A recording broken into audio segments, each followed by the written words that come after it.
Bonsoir. À la une de ce journal, le président de la République était récemment tourné au Fouta Djallon.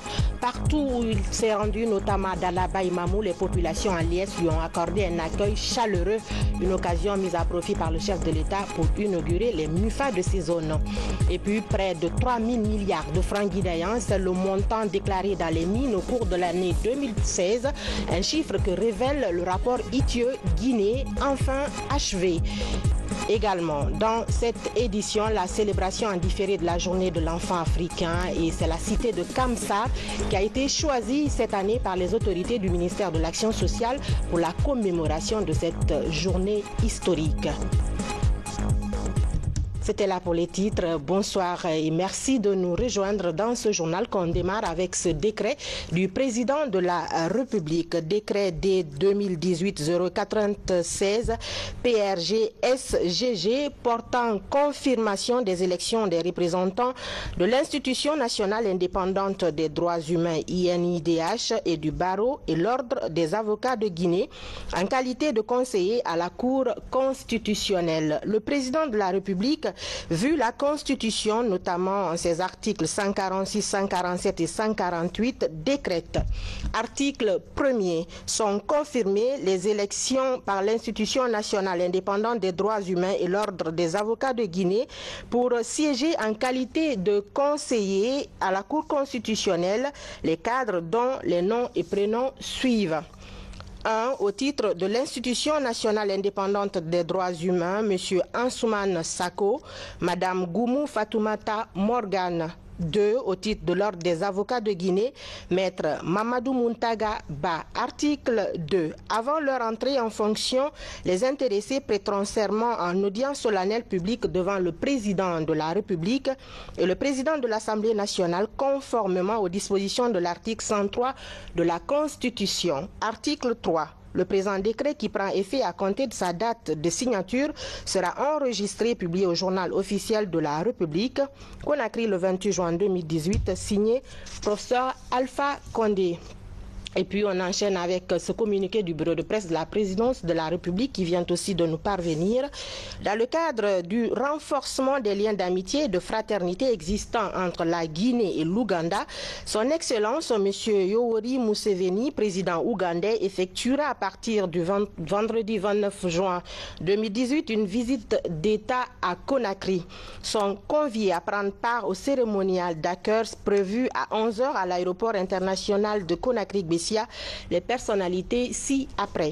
Monsieur le Président de l'Assemblée nationale, Monsieur le Premier ministre chef du gouvernement, Monsieur le Président de la Cour suprême, Monsieur le Président de la Cour constitutionnelle, Monsieur le Président de la Cour des comptes, Madame la Présidente de la Haute Autorité de la Communication, Madame la Présidente du Conseil économique et social, Monsieur le Médiateur de la République, Monsieur le Grand Chancelier des Ordres nationaux de Guinée, Monsieur le Président de la Commission électorale nationale indépendante, Monsieur le Président de l'Institution nationale indépendante des droits humains, Monsieur le haut représentant du chef de l'État, Monsieur le chef de file de l'opposition, Mesdames et Messieurs les membres du gouvernement, Mesdames et Messieurs les ministres conseillers, membres du cabinet présidentiel, Monsieur le chef d'état-major général des armées, Monsieur le haut commandant de la gendarmerie nationale, Monsieur les chefs des états-majors des armées de terre, de l'air et de la marine, Monsieur le chef d'état-major particulier de la présidence, Messieurs les directeurs généraux des unités mobiles d'intervention et de sécurité de la douane et des conservateurs de la nature, Mesdames et Messieurs les chefs des missions diplomatiques et les représentants des organisations internationales, Monsieur le gouverneur de la ville de Conakry. Conakry le 28 juin 2018, signé le directeur du bureau de presse de la présidence de la République, Moussa Cissé. La Guinée augmente ses points. La Guinée augmente donc ses points au conseil d'administration du FMI avec succès. Il passe à la première revue du programme économique et financier appuyé par la facilité élargie de crédit. C'est dans cette optique que le conseil des ministres de ce jeudi 28 juin décide de la suppression de la Direction nationale de passation des marchés publics. Il était présidé par le chef de l'État, professeur Alpha Condé. Mohamed Sankom pour le commentaire. Le gouvernement guinéen prendra toutes les dispositions pour que les textes d'application soient pris dans les 6 mois qui suivent leur adoption. C'est une instruction du chef de l'État à la session du Conseil des ministres de ce jeudi 28 juin 2018. Le chef de l'État demande également au ministre de la Santé de mettre à la disposition des hôpitaux préfectoraux les produits pharmaceutiques stockés à Manéa. Le professeur Alpha Condé demande au gouvernement de la République de soutenir la création par l'Organisation des Journées nationales de la recherche et de l'innovation. Au titre du deuxième point de ce Conseil des ministres, axé sur le compte rendu des conseils interministériels des 19 et 26 juin, le Conseil des ministres a entendu le ministre de l'Économie et des Finances sur la présentation de 2 projets de loi. La modification de la loi du 11 octobre 2012 fixant les règles régissant la passation, le contrôle et la régulation des marchés publics et délégations de services publics, ainsi que les règles de gouvernance des projets publics en République de Guinée. Il a expliqué que pour apporter des mesures correctives aux lourdeurs dans la mise en œuvre des procédures de passation des marchés publics, le premier projet de loi envisage, entre autres, la suppression de l'intervention de l'ACGPMP dans le processus de passation des marchés, le transfert de la fonction de passation au niveau des autorités contractantes et des institutions, le renforcement de l'ARMP dans son rôle de régulateur, la suppression de la Direction nationale des marchés publics, DNMP, la création d'une Direction nationale du contrôle des marchés publics sous tutelle du ministère de l'Économie et des Finances. S'agissant du deuxième projet de loi, le ministre a expliqué que la réforme menée au plan institutionnel et normatif porte sur l'adoption et la mise en vigueur de la loi portant sur les règles régissant la passation, le contrôle et la régulation des marchés publics et délégations des services publics. Il a indiqué que cette réforme est à optimiser pour raccourcir les délais de passation des marchés publics et pour améliorer la qualité et les coûts des prestations. Le ministre des Mines et de la Géologie a fait une communication relative à la convention de base pour l'exploitation des gisements de bouquet par la société Dynamic Mining Sarlou, une société qui est détentrice du permis en 2013 pour l'exploitation de 250 km² dans la sous-préfecture de Malapouya à Bouquet. Le ministre des Travaux publics a fait le compte rendu des travaux d'urgence relatifs à l'assainissement. Le ministre a indiqué que le gouvernement a mis en place une campagne d'urgence dénommée Programme d'urgence d'assainissement de la ville de Conakry. Le ministre a indiqué que sur la démarche opérationnelle, le comité interministériel a opté pour une stratégie de travaux à haute intensité de main-d'œuvre à travers la participation de 13 100 jeunes. Des équipes de jeunes procéderont au curage des caniveaux et des exutoires, y compris des opérations de désensablage. Cet effectif important de jeunes à employer démarrera effectivement ses activités à l'occasion de la journée de la citoyenneté prévue le samedi 30 juin 2018. D'autres questions diverses ont été également soulevées par le Conseil des ministres.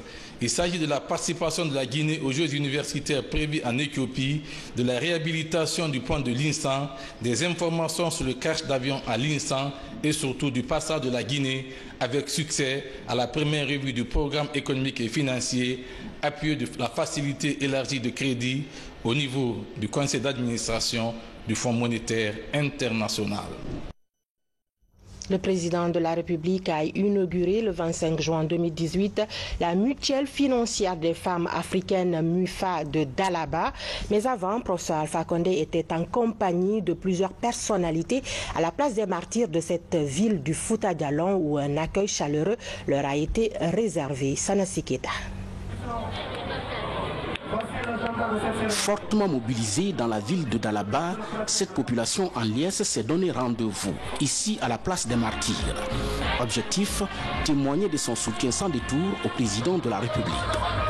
artistes et comédiens sont aussi là pour conférer à cet événement toute son importance. Et malgré les fortes pluies qui se sont abattues sur la ville de Dalaba, ces citoyennes et citoyens sont restés sur place pour attendre le chef de l'État pendant plus de 12 heures.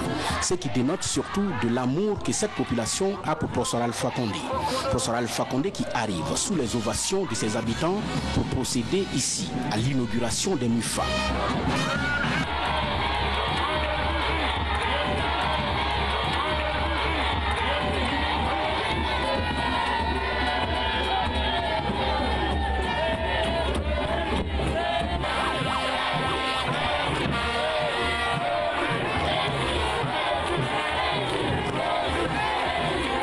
La présidente de la mutuelle financière des femmes africaines de Dalaba est tout simplement ravie de voir aujourd'hui leurs conditions de vie changer avec cette initiative du chef de l'État qui vise tout simplement à soutenir les femmes et les jeunes. Cette vision combien solidaire se concrétise aujourd'hui par l'ouverture des MUFA sur toute l'étendue du territoire national qui constitue un véritable instrument d'autonomisation des femmes pour ainsi les libérer des pesanteurs socio-culturels.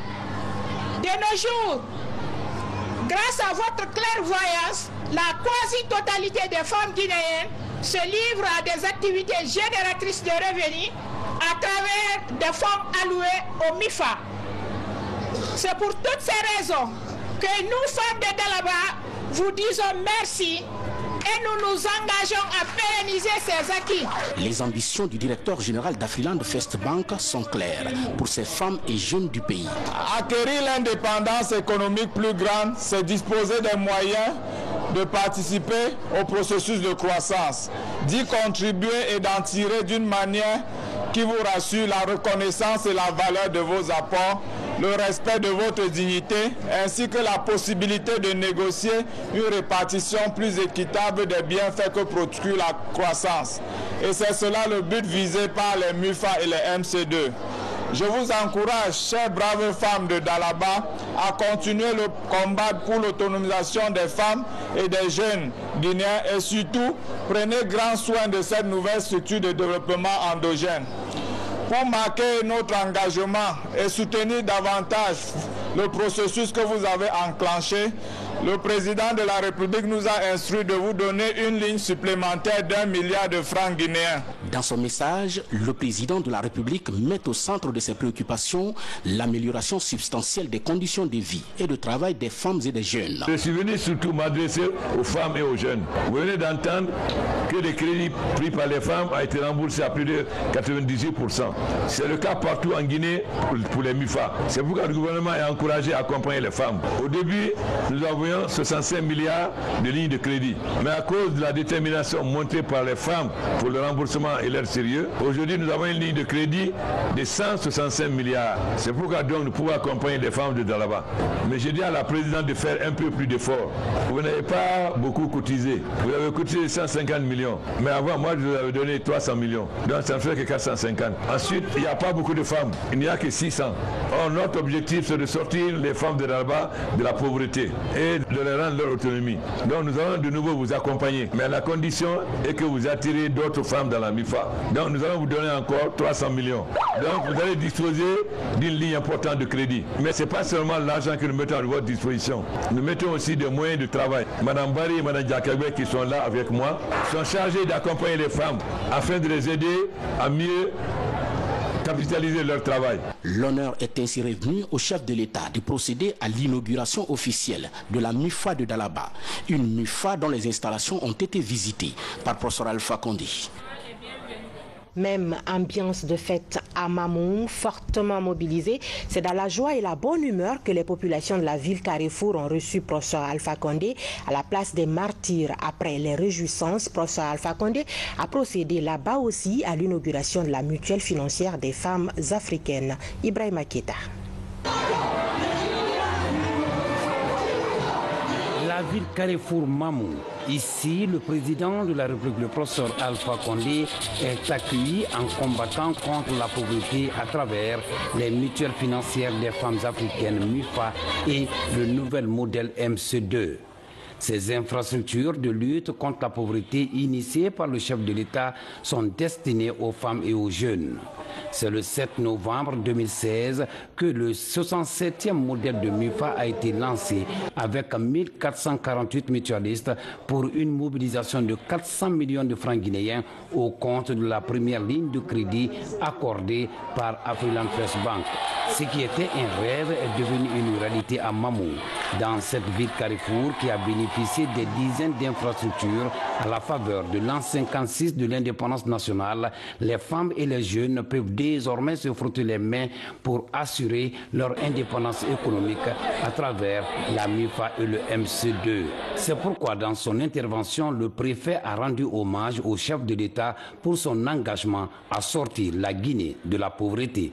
Votre visite aujourd'hui s'inscrit en droite ligne dans la dynamique de la mise en œuvre du projet de société que vous ambitionnez pour le peuple de Guinée en général et en faveur des jeunes et des femmes en particulier. Vous avez dit, vous avez fait. Votre mandat que vous avez dédié de façon solennelle aux jeunes et aux femmes a déjà pris son envol et a porté ses premiers fruits, car les jeunes et les femmes de Mamou, à travers leurs mutuelles, rivalisent d'ardeur dans les groupements maraîchers, les ateliers de saponification et de teinture, d'agriculture et d'élevage, ainsi que dans le renforcement de toutes leurs capacités. À l'image des autres localités du pays, la promesse du chef de l'État en faveur des femmes et des jeunes se concrétise. Excellence, Monsieur le Président de la République, les femmes de Mamou vous disent merci. Notre présence à cette rencontre traduit tout l'intérêt que nous portons à votre programme de société, Excellence, Monsieur le Président de la République, dans lequel vous avez fait des femmes et des jeunes de Guinée votre priorité. Elle traduit également notre appréciation positive de la qualité de vos initiatives et du courage que vous avez pour mener à bien toutes les réformes que vous entreprenez pour l'émergence d'une Guinée nouvelle où il fait bon vivre. Excellence, Monsieur le Président, vous avez le soutien des femmes de Mamou. Excellence, Monsieur le Président de la République, les braves femmes de Mamou et de la MUFA de Mamou me chargent de vous transmettre toutes mes satisfactions pour cette belle initiative en faveur des femmes de Guinée en général et celles de Mamou en particulier. Et surtout, elle apprécie votre courage, votre dévouement, votre amour pour la mère patrie, mais aussi pour vous livrer un message personnel et sympathie et un appel à l'engagement pour la lutte contre la pauvreté et le sous-développement de notre pays. Son Excellence, le professeur Alpha Condé, président de la République, rêve de faire de la Guinée un beau pays, un pays qui fera de la pauvreté une histoire ancienne, un pays dans lequel chaque citoyen est digne et responsable. Or, nous devons nous poser deux questions simples. Comment être digne tout en étant pauvre? Comment accomplir ses devoirs et responsabilités de citoyen, de père, de mère, d'oncle ou de tante, tout en manquant le nécessaire pour assouvir les besoins fondamentaux? Vous connaissez tous la réponse à ces questions, puisque vous savez que la dignité passe par la lutte contre la pauvreté. Aussi, vous voulez par la création de richesses. Cela revient à dire que notre microbanque a été autorisée par le gouvernement parce qu'elle porte en elle les germes de la victoire de la richesse. Elle obéit à la vision du chef de l'État qui veut endiguer la pauvreté et donner la dignité à tous les Guinéens. Excellence, Monsieur le Président de la République, les populations de la Guinée sont fières, heureuses et sensibles à toutes vos marques d'affection et de soutien. Merci d'avoir rehaussé de votre présence l'éclat de la présente cérémonie, que la délégation qui vous accompagne et vous-même trouve ici l'expression de notre profonde reconnaissance. C'est justement dans cette perspective qu'Afriland First Bank, au vu du taux de remboursement des femmes membres de la MUFA, a accordé 1 milliard de francs guinéens à celle-ci et 1,5 milliard aux jeunes membres du MC2. Chers mutualistes de la MUFA et de la MC2 de Mamou, Je me réjouis de constater que vous faites tout ce qui est nécessaire pour gérer avec rigueur et responsabilité votre MC2 et MUFA. Vous démontrez par là que le changement de mentalité et de la façon de penser dont parle le chef de l'État est déjà effectif à Mamou. C'est pourquoi, sous ces instructions, nous allons vous accorder une ligne additionnelle de 1 milliard pour la MUFA et de 1,5 milliard pour la MC2.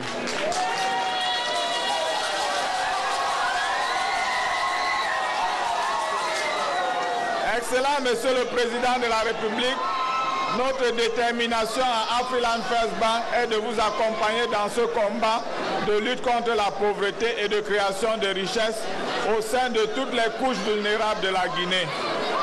Dans son franc-parler habituel, le président de la République, le professeur Alpha Condé, après avoir remercié les mutualistes, les a invités à s'impliquer davantage dans le secteur agricole. Sage de Mamou, opérateur économique, femmes et jeunes de Mamou, je suis heureux de venir féliciter les femmes et les jeunes de Mamou pendant l'engagement pour le développement. Ici, les jeunes et les femmes viennent de démontrer qu'ils sont comme les femmes. Donc ça veut dire que nous pouvons accompagner les yeux fermés, les hommes agriculteurs, je dis bien, et les jeunes, parce qu'ils remboursent à 100%. Et j'espère que Mamou va être un modèle pour les autres préfectures. J'ai dit que la pauvreté n'est pas une malédiction. Lula a pu sortir des millions de Brésiliens de la pauvreté. La Chine, en un peu plus de 20 ans, a pu sortir des centaines de millions de Chinois de la pauvreté. En Guinée, nous sommes moins de 20 millions. Comment ne pourrions-nous pas sortir ces moins de 20 millions de la pauvreté? Mais pour sortir les Guinéens de la pauvreté, il faut commencer par les couches les plus défavorisées. Les femmes, les jeunes, les agriculteurs et les éleveurs. Nous avons déjà accompagné les femmes de Mamou par une contribution financière. Maintenant, il s'agit de leur donner des moyens de travailler en mettant à leur disposition des appareils pour transformer. Nous avons commencé par le fonio, parce que le fonio est un des aliments les plus recherchés aujourd'hui dans le monde, parce qu'il n'y a pas de gluten. Donc c'est bien pour la santé de tout le monde, mais particulièrement les diabétiques et ceux qui ont l'hypertension. J'ai reçu la lettre d'un des plus grands patrons de restaurants en France. Il m'a dit qu'il a essayé le fonio et qu'il n'a jamais vu une céréale aussi importante pour la nourriture. Et qui va nous accompagner. J'ai nommé un conseiller commercial à Washington, près de l'ambassadeur. Son rôle est de circuler pour aller présenter nos produits dans les différents monoprix aux États-Unis. Parce que nous sommes membres de l'Agora et nous pouvons vendre nos produits aux États-Unis sans payer de taxes. Donc nous encourageons les femmes à produire le fonio. Toute l'Afrique de l'Ouest produit 600 000 tonnes de fonio.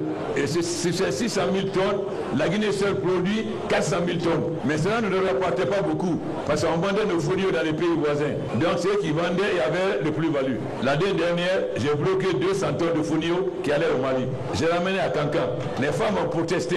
J'ai dit, on vous achète ça combien à Bamako? Elles ont dit 7 000 francs. Alors moi, je vous rachète les 200 tonnes à 8 000 francs. Et nous avons racheté les 200 tonnes.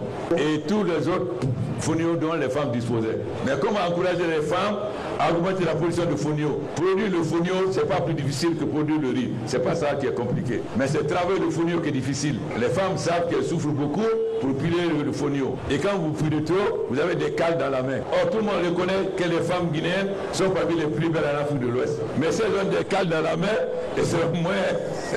Donc, nous ne voulons pas tirer des cales dans la main. C'est pourquoi nous avons fabriqué des machines qui décorent, qui pilent et lavent le fonio. Et Mme Barry de Madina et Jacquabert et Mme Keita sont en train de distribuer ces machines dans toutes les sous-préfectures où on produit le fonio. Mais cela est valable aussi pour le maïs. Ensuite, nous avons organisé une structure d'achat.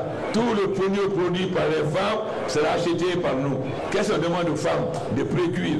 Parce que quand tu es pré-cuit, on met dans les sacs d'1 kg et 500 grammes, on met dessus ce qu'il y a dedans, et comme un cuir blanc, il suffit seulement de mettre de l'eau et de mettre dans le micro-ondes, 10 minutes après c'est fini. Donc n'importe qui dans le monde peut cuire le fonio. Parce que nous avons acheté en Chine une machine qui fait l'emballage. qui met Fonio de Guinée et met toutes les caractéristiques. Donc n'importe qui, dans n'importe quel monoprix, on peut vendre et n'importe quelle femme, aux États-Unis, en France, n'importe où, peut acheter et cuire le Fonio. Mais seulement, ce n'est pas seulement le Fonio de maïs, nous accompagnons les femmes aussi dans les autres activités. Par exemple, le miel. Mme Jacobé et Mme Bari viennent de signer un accord avec Dubaï pour acheter le miel de Guinée. Donc aujourd'hui, nous pouvons vendre tout notre miel à condition qu'il soit bien présenté et bien emballé. C'est la même chose pour tous les autres produits, beurre de qualité, moringa, etc. Ce que nous demandons aux femmes, c'est d'associer d'autres. Vous êtes 1000 et quelques, mais il faut faire en sorte que pas seulement les femmes de la ville de Mamou, mais que les femmes de sous-préfecture aussi, des différentes sous-préfectures puissent être membres de la MIFA, parce qu'on veut sortir toutes les femmes de Guinée de la misère. Le MCD2, ils sont 749 et ils ont cotisé 750 millions. Afrique leur a prêté 2 milliards et ils ont remboursé à 100% les 2 milliards. Donc il faut que les directeurs d'Afrique Bank changent. Vous avez dit que vous allez prêter 1,5 milliard. Non, vous avez prêté 2 milliards, vous avez remboursé. Il faut les prêter au moins 2 milliards ou 3 milliards. C'est ça la logique. Et moi, je vais mettre à leur disposition les tracteurs et les moissonneuses-batteuses gratuitement. Hier, au Fouta, on produisait beaucoup de pommes de terre. Malheureusement, ni Ousmane Baye, ni Adal Guéréguéi, ni Adal Alphamad, on devait manger les pommes de terre, sauf le riz. Donc, tous les pommes de terre étaient vendus au Sénégal. Quand il est voilà, le Sénégal a fermé les frontières. Les pommes de terre ont pourri. Donc, nous avons tiré une leçon. Nous ne sortirons plus jamais de produits bruts d'agricoles en Guinée à l'extérieur. Pour les pommes de terre, nous avons acheté 4 usines. Nous avons installé un à Timimadina et l'autre à Soumbara. Et comme vous avez vu la plaquette, vous mettez les pommes de terre et à bout, vous avez les fruits congelés qui sortent. Il suffit seulement de les mettre dans les conteneurs pour les exporter à l'extérieur. Et c'est ce que nous allons faire pour tous nos produits agricoles. Car c'est la transformation industrielle qui donne de plus-value à nos produits agricoles. Donc je suis venu dire aux femmes et aux jeunes de Mamou qu'on peut sortir de la pauvreté. On n'est pas condamné à mourir pauvre. Le gouvernement est prêt à vous accompagner. Ce qu'on vous demande, c'est de vous organiser, les femmes en MIFA, les jeunes en groupement d'intérêt économique. Pour les jeunes qui ne sont pas agriculteurs, nous allons faire venir des boulangeries conteneurs. Et chaque boulangerie conteneur peut faire 4000 pains par jour. Nous allons faire venir des petites machines pour faire les jus de fruits. Nous allons faire venir des machines pour faire les pommes de terre chips. Nous allons faire venir des décortiqueuses pour transformer les riz paddy en riz net. Ça, c'est pour les autres jeunes. Donc, nous allons accompagner tout le monde. Vive Mamou! Vive les sages de Mamou! Vive les opérateurs économiques! Vive les femmes! Vive les jeunes! C'est justement pour lier l'utile à l'agréable que le président de la République, le professeur Alpha Condé, a procédé à l'inauguration de la MIFA de Mamou. Le chef de l'État s'est fait le plaisir de visiter ce bâtiment qui abrite désormais le bureau de la MIFA de Mamou. Le professeur Alpha Condé s'est dit impressionné par l'engagement du personnel. Auparavant, le chef de l'État a visité le centre d'accueil de Tiangol, un centre qui s'inscrit dans le cadre de la réalisation des infrastructures au compte des festivités de l'an 56 de l'indépendance nationale à Mamou. C'est un complexe qui a coûté plus de 2 milliards de francs guinéens qui n'est malheureusement pas équipé. Vous suivrez l'intégralité de cet élément demain sur votre télévision nationale. Après cette tournée au Fouta, le chef de l'État s'est rendu à Lomé, dans la capitale togolaise. Professeur Alpha Condé et son homologue du Ghana sont allés discuter avec les acteurs politiques du Togo sur les différents problèmes qui les opposent dans leur pays. À l'issue des rencontres, un compromis a été trouvé pour maintenir la paix et la stabilité dans ce pays. Sanassi Keita. Impliqué dans la résolution de la crise politique togolaise, le président de la République arrive ce mercredi 27 juin 2018 à Lomé. Professeur Alpha Condé est accueilli par son homologue togolais Faure Gnassingbé à l'aéroport international Gnassingbé et Adema. Nombreuses sont les personnalités togolaises et étrangères qui sont venues à cet aéroport international pour réserver au professeur Alpha Condé une réception chaleureuse. Au salon de cet aéroport, les deux chefs d'État se sont entretenus longuement sur cette crise politique intertogolaise. Objectif, trouver une issue favorable afin de permettre au peuple togolais de se donner davantage la main en vue de préserver le tissu social. Les deux facilitateurs impliqués dans cette crise politique Professeur Alpha Condé et Nana Akufo-Addo ont longuement échangé à cet effet avec l'ensemble des acteurs politiques togolais sur tous les différends qui les opposent. Les deux facilitateurs ont dans leurs interventions appelé tous ces acteurs politiques togolais à œuvrer pour le maintien de la stabilité dans le pays en privilégiant surtout le dialogue. Nous sommes venus accompagner nos frères togolais parce que vous savez, pendant tout mon mandat à la tête de l'Union africaine, j'ai dit que les problèmes africains doivent être réglés par les Africains et que l'essentiel de nos problèmes, très sont de difficultés, sont dus à des ingérences étrangères et que nous sommes donc capables de prendre notre destin en main. Mais j'ai dit aussi que nous ne devons pas être un syndicat de chefs d'État complaisants, nous devons nous parler franchement en ayant comme seul intérêt les intérêts du peuple africain. Donc nous ne venons pas au Togo pour être solidaires de tel ou tel, nous ne venons pas en donner de leçons, mais notre objectif c'est d'accompagner la classe politique togolaise, mouvance présidentielle comme l'opposition, à s'en trouver une solution pacifique pour le bonheur du peuple togolais. Cela étant important que nous sommes dans un monde aujourd'hui extrêmement difficile. Nous avons le chômage des jeunes qui emmène nos enfants tous les jours, nous voyons des spectacles désolants que nous voyons aujourd'hui. Nous avons le changement climatique qui réduit nos possibilités de développement. Et nous ne pouvons plus compter tellement sur l'extérieur, nous devons compter sur nous-mêmes. Donc il est important que nos pays soient en paix, qu'il y ait la concorde entre les hommes politiques, afin que réellement nous puissions relever des défis, d'autant plus que si nous avons raté les 3 premières révolutions industrielles, la première à cause de l'esclavage, la deuxième troisième à cause de la colonisation, nous avons la chance aujourd'hui avec la 4e révolution industrielle de rattraper notre retard. Mais cela suppose qu'il y ait la paix, la tranquillité, que nous puissions permettre à nos jeunes de maîtriser de nouvelles technologies, de déposer de l'énergie afin qu'on ne soit plus des fournisseurs de matières premières et développeurs de marché, afin que nous puissions transformer de matières premières sur place. Cela n'est pas possible s'il n'y a pas une entente, s'il n'y a pas une conciliation. Donc, évidemment, on peut avoir des objectifs, mais dans les négociations, ce n'est pas possible de s'entendre si chacun ne fait pas des concessions. Si chacun veut absolument avoir la satisfaction de tous ces revendications, on ne trouvera jamais de solution. Donc, nous comptons sur nos frères togolais, la mouvance comme les 14 partis, que chacun accepte de faire les concessions nécessaires pour que les manifestations cessent. Vous savez, dès qu'on voit sur France 24 manifestations, tout de suite les investisseurs hésitent. Et nous ne souhaitons pas cela. Donc nous espérons que chacun de vous sera patriote et responsable en cette vie d'intérêt du peuple togolais. En tout cas, nous serons impartials, nous venons en frères. Parce que ça, quand la case de 3 voisins plus, s'ils ne viennent pas, le feu va atteindre aussitôt la case.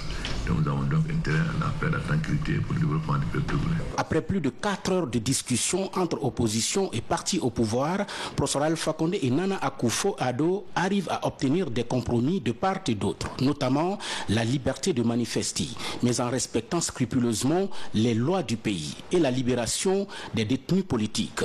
Les deux présidents feront donc le compte-rendu de ces assises de Lomé au prochain sommet de la CEDEAO. On revient ici à Conakry, plus précisément au palais Sékou Touré où s'est tenue ce jeudi la cérémonie de présentation de la lettre de créance du nouvel ambassadeur de l'Ouganda en Guinée. Le diplomate ougandais a promis d'œuvrer pour le renforcement des relations bilatérales entre son pays et la Guinée. Le résumé, c'est avec Mohamed Lamine Souma. Au drapeau.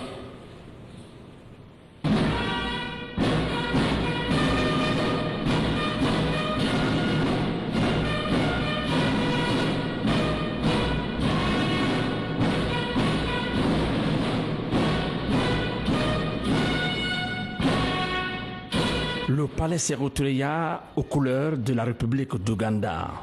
C'est à l'occasion de la présentation des lettres de créance de l'ambassadeur de la République d'Ouganda en Guinée. Your Excellency, I am pleased to hand over to you the credential letters by which His Excellency General Yoweri Kaguta Museveni accredits me as Ambassador Extraordinary and Plenipotentiary to Your Excellency, as well as those of recall of my predecessor.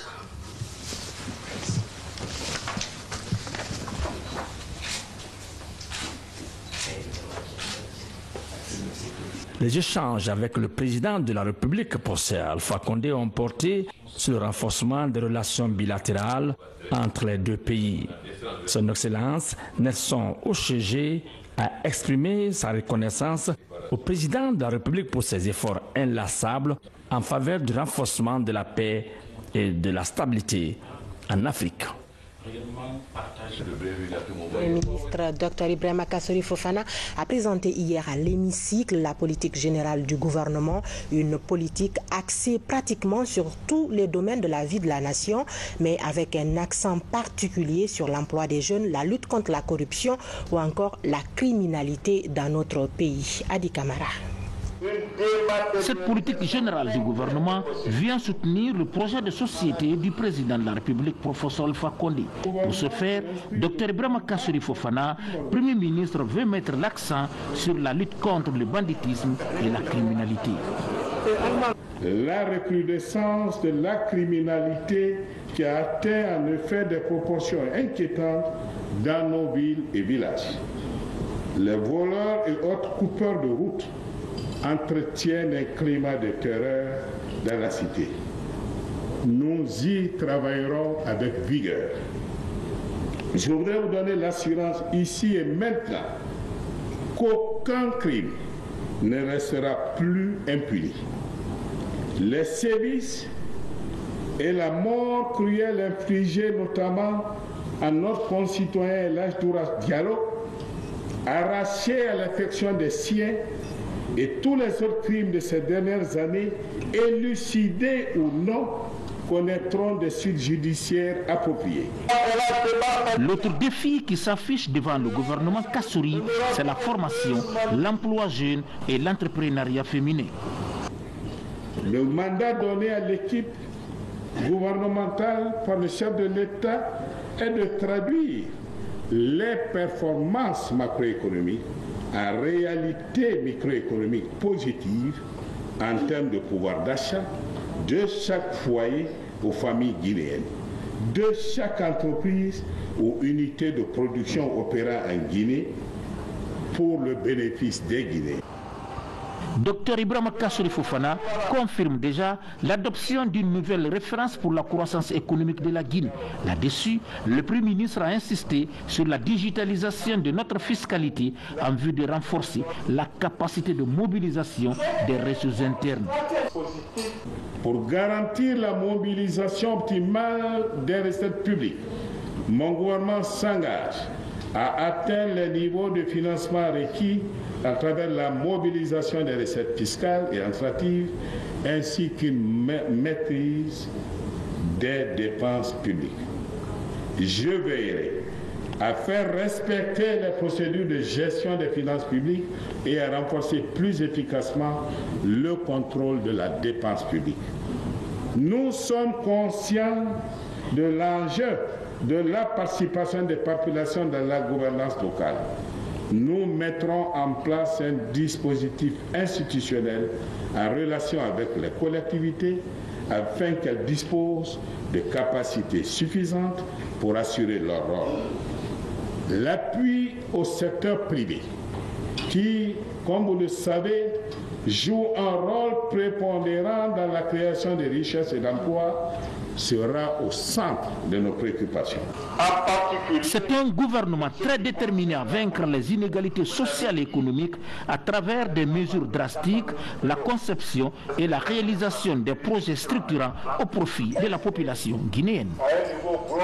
Je vous le disais dans les titres, en 2016, les mines ont rapporté exactement 2 930 milliards de francs guinéens à notre pays. C'est le rapport 2016 de l'ITIE Guinée qui le mentionne, un document qui était très attendu mais qui est enfin prêt avec bien d'autres informations précises concernant le secteur minier sur une année, celle de 2016. Mamad Alpha Baldé. C'est le résultat de plusieurs mois de travaux. Le rapport ITIE Guinée 2016 est enfin présenté aux différents acteurs du processus.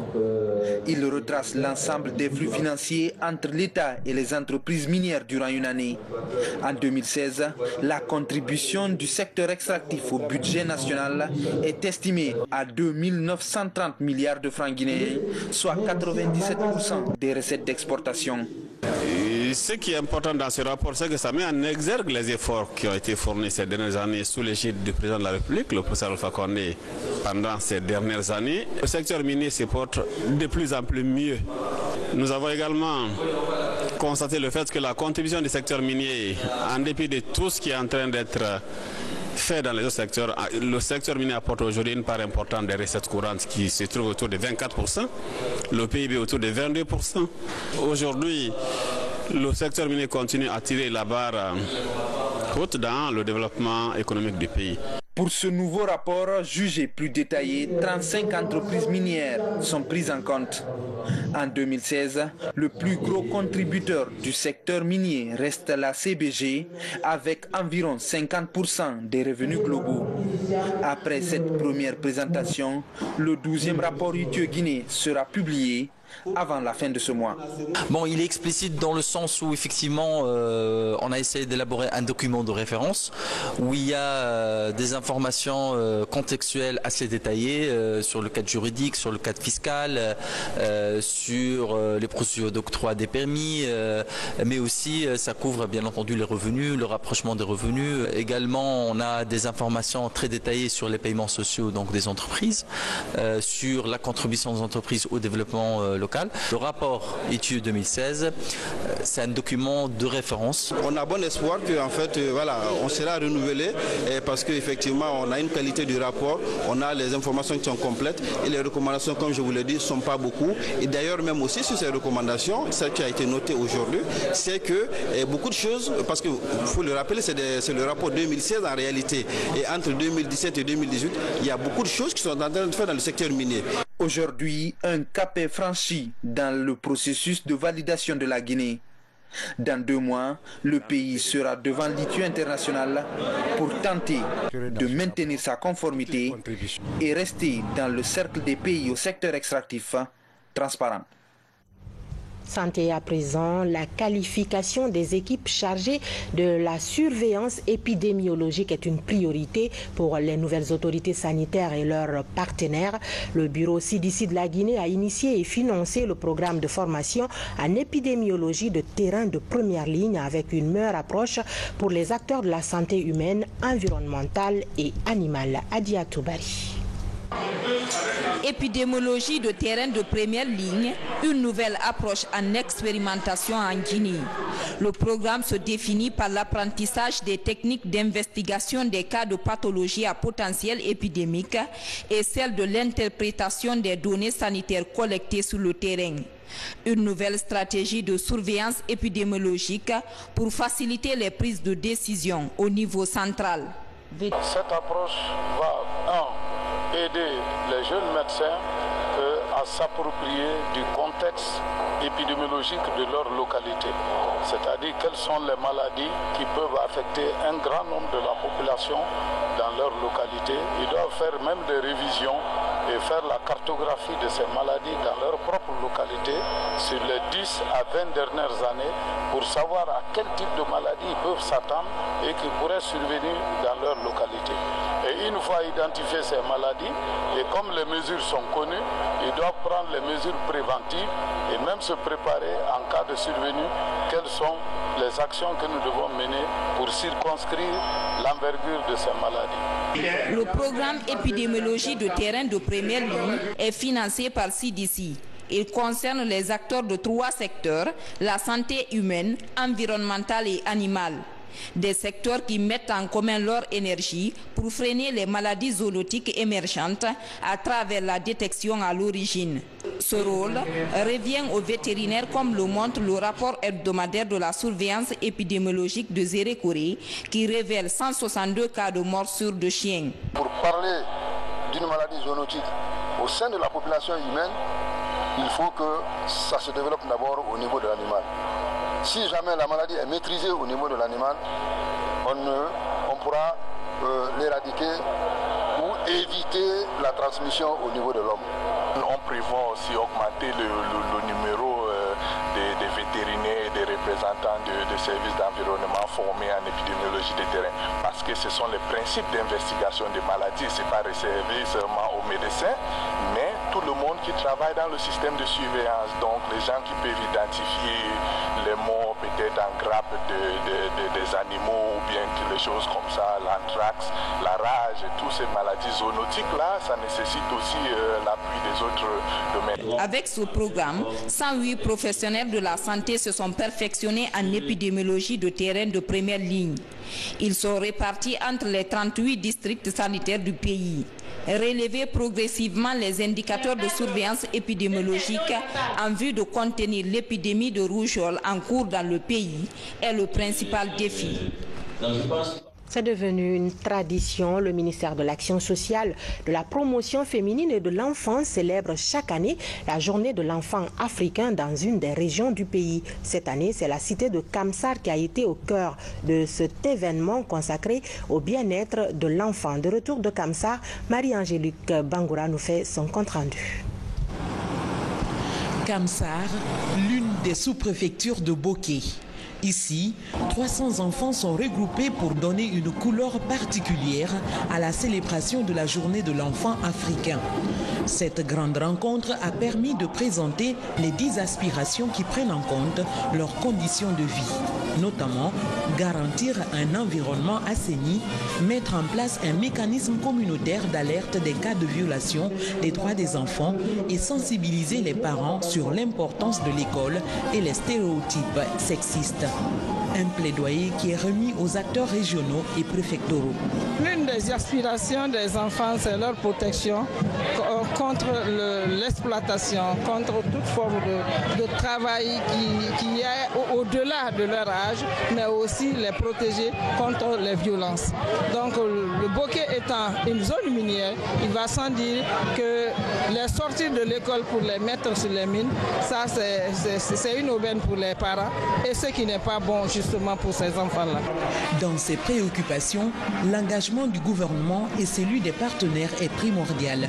En synergie, il s'agit de combattre les violences, les mauvais traitements et l'exploitation des enfants. Que ce soit dans les zones minières comme celle-ci ou dans les zones qui sont non minières, chacune de ces communes a ses particularités. Mais ce qui est très important, c'est de doter les collectivités locales des compétences qui vont leur permettre de promouvoir la protection, la promotion de tous ces citoyens, mais de la jeunesse et des enfants en particulier. Je saurais traduire ça fidèlement, n'est-ce pas, à nos gouvernants. Qu'ils sachent, ils auront la copie, n'est-ce pas, de ces 10 aspirations qui sont décrites dans ce livret-là. Ce serait la Bible pour nous, pour accompagner les enfants dans leur développement et dans leur épanouissement. Le ministère en charge de l'enfance initie des programmes pour soutenir cette couche vulnérable. À Kamsar, la célébration de l'enfant africain a été aussi marquée par la distribution des enveloppes pour redonner le sourire à 30 enfants malades à l'hôpital Anaïm de Kamsar. Autre geste de charité, c'est le déjeuner et les cadeaux offerts aux enfants déshérités. Un moment de rencontre conviviale qui apporte de la joie aux enfants venant de différents horizons. J'ai reçu des conforts et des jouets, des livres, ensuite des poupées. J'ai reçu des poupées, ça me fait plaisir. Donc je remercie tout le monde. Ces gestes de charité contribuent au bien-être de l'enfant guinéen. D'ailleurs, les 10 aspirations tirées de l'agenda 2040 de l'Union africaine en faveur des enfants pourront aider à rehausser le niveau de leur prise en charge. Ce document sera mis à la disposition des 342 communes du pays pour servir de repère à la réduction de la pauvreté et à la vulnérabilité des tout-petits.